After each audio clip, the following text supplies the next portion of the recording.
Assalamualaikum warahmatullahi wabarakatuh. Selamat pagi anak-anak. Gimana kabar kalian? Hari ini mari kita lanjutkan pembelajaran kita mengenai trigonometri 2, mengenai rumus-rumus yang ada di trigonometri. Tapi sebelum itu mungkin ada di antara kalian mulai berpikir kritis. Emang ada ya kegunaan trigonometri dalam kehidupan sehari-hari? Bapak akan jawab banyak banget. Walaupun tidak secara langsung, namun trigonometri menjadi dasarnya. Untuk lebih jelasnya, let's go check it out.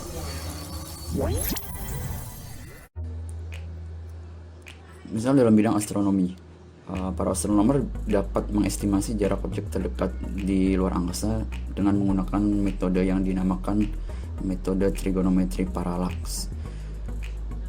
Atau dalam investigasi tindak kejahatan, ini sangat membantu sekali dalam menganalisis kejadian untuk mengetahui sudut dampak dari penembakan senjata, menganalisis percikan darah, mengidentifikasi lokasi dari semua yang berhubungan dengan tindak kejahatan. Jadi sangat bermanfaat sekali dalam kepolisian. Lalu ada juga dalam medical imaging, seperti digunakan di X-ray, MRI, CT scans, dan ultrasound. Jadi dengan sinyal-sinyal frekuensi yang dihasilkan radio, maka kita bisa menemukan lokasi, misalkan tumor yang berada di dalam tubuh manusia. Kemudian dalam bidang navigasi, ini sangat jelas sekali anak-anak, yaitu bayangkan bagaimana orang-orang terdahulu menjelajahi dunia tanpa ada GPS waktu itu. Iya, gimana kira-kira? Mereka menggunakan alat yang dinamakan sektan untuk mengetahui sudutnya, dan kronometer untuk mengetahui jam. Dua hal ini dapat membantu kita tahu di mana tepatnya kita berada. Masih banyak lagi aplikasi dari trigonometri ini.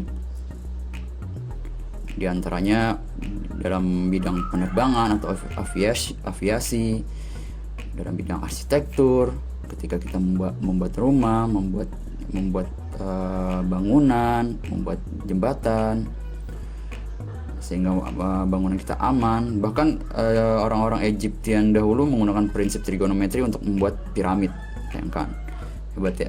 Lalu di zaman sekarang ini kita bisa menggunakan trigonometrinya seperti dalam hal robotik, rocket tracking, men-track roket, apalagi operasi penyelamatan, itu juga menggunakan trigonometri. Menghitung tinggi dan sudut sebuah pulau, atau yang pernah kalian kerjakan yaitu mengukur tinggi pohon, bangunan, gunung, serta yang mungkin kalau kalian nggak percaya, dalam video game programming itu juga menggunakan trigonometri. Bahkan yang paling dekat dengan kita yaitu sport, olahraga, semuanya menggunakan trigonometri. Untuk apa? Untuk mendapatkan sudut yang tepat. Misalkan dalam bermain sepak bola, dalam bermain basket, untuk melemparnya supaya tepat.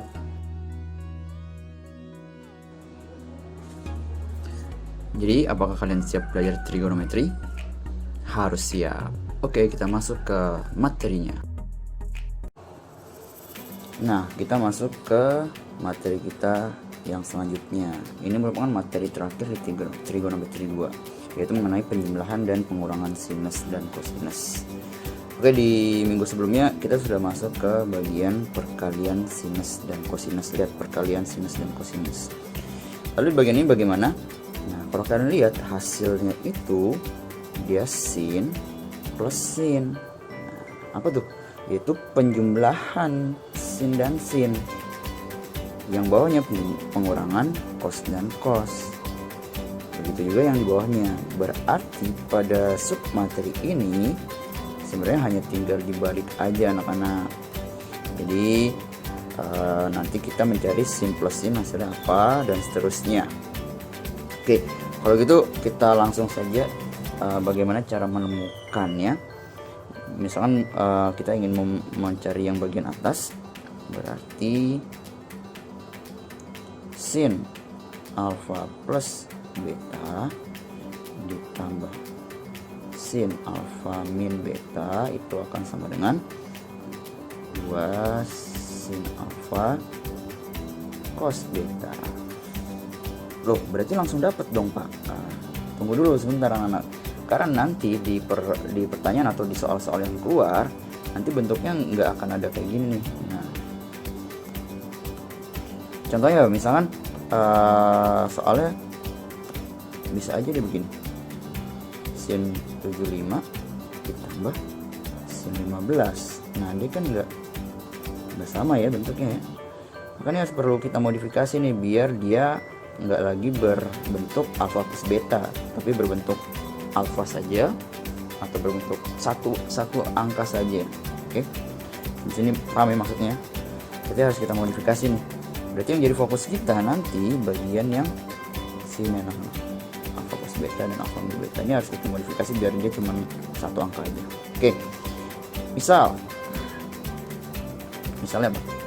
Kita misalkan saja yaitu alfa plus beta itu sama dengan 1, misalnya apa? A. Lalu alfa min beta misalkan ya B, ini jadi 1 ya.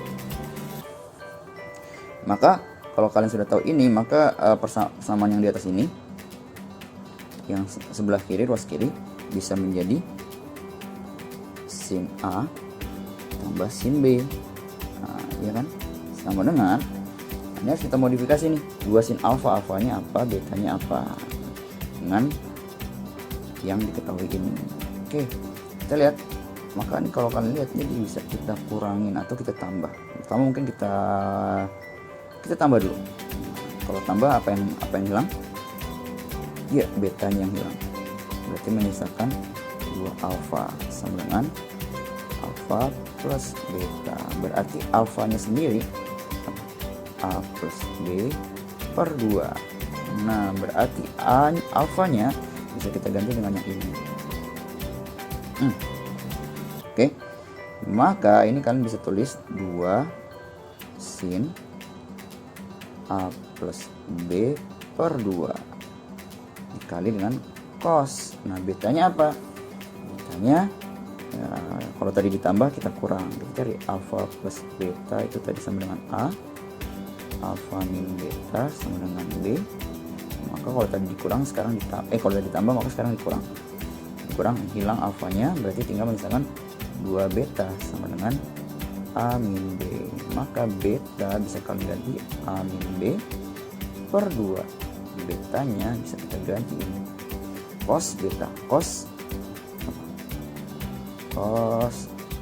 A min B per 2. Nah, dapat rumus yang pertama anak-anak. Oke. Berarti dengan kondisi yang sama kalian bisa mendapatkan rumus yang kedua. Yang ini apa? Ya udah tinggal kita tukar saja, maka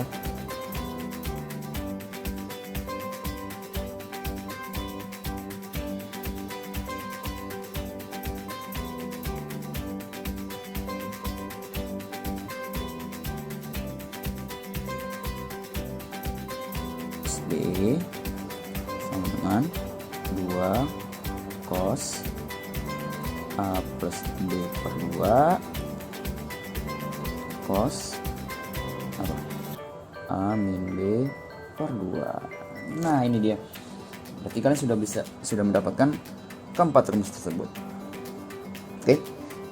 Gampang ya. Jadi kalau kalian lupa tinggal kalian turunkan saja. Sampai sini kita bisa lanjut ke latihan soalnya. Oke, next. Oke, kita ke contoh soalnya. Satu nomor saja, yaitu ada A dan B. Yaitu tentukan nilai dari yang A sin 75 dikurang sin 15 dan yang B cos 165 ditambah cos 75. Oke, kita jawab dulu yang A.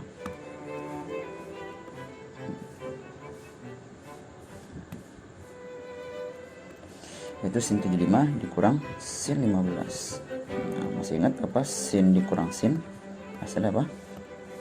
Ya, sambil kalian mengingat sin dikurang sin hasilnya apa?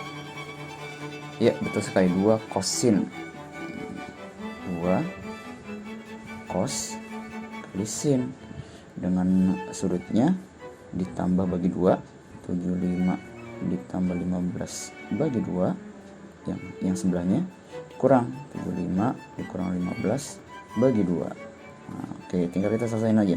Berarti 2 cos 75 tambah 15 90 bagi 2 45 kali sin 75 kurang 15 60 60 bagi 2 30. Maka keduanya ini merupakan sudut istimewa. Berarti kita bisa menyelesaikannya nih. 2 kali setengah akar 2 dikali berapa? Cos 30 berapa?